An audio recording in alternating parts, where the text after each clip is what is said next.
Hello नमस्ते प्रणाम। हम रंजना पांडे आप सबके बीच में एगो शिव जी के बहुत ही सुंदर गीत लगायल बनी। अच्छा लगी तो लाइक शेयर कमेंट जरूर कर लो। कहाँ से आईनी शिवजी साजी के बारात हो यारे के करा दुआरे शिवजी डेरावा गिरावे हो आरे के करा दुआरे शिवजी डेरावा गिरावे हो।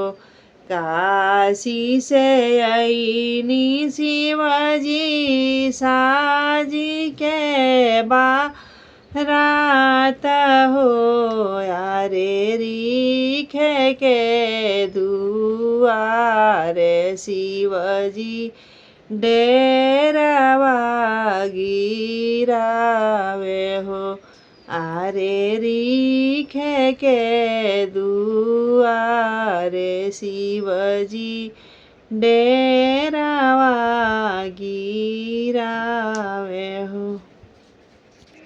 नाही देखनिया जन बाजन नाही बरी यात हो यारे कथिए चढ़ल शिवजी आइले बरियात हो।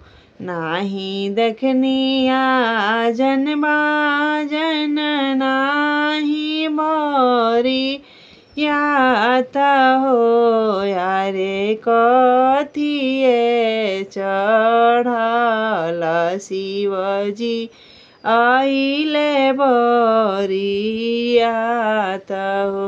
डमरू बजावत शिवजी भूतवे बारात हो यारे बांसहा चढ़ल शिवजी आइले बरियात हो आरे बांसहा चढ़ल शिवजी आइले बरियात हो। नाही देखनी गहना बिखो नाही हम बारात हो यारे कथिए बिया नाही देखनी गहना बिखो नाही हम सिन्होरा हे यारे कथिए बियाही शिवजी गौरा के ले जाइबी हो आरे कथिए बियाही शिवजी गौरा के ले जाइबी।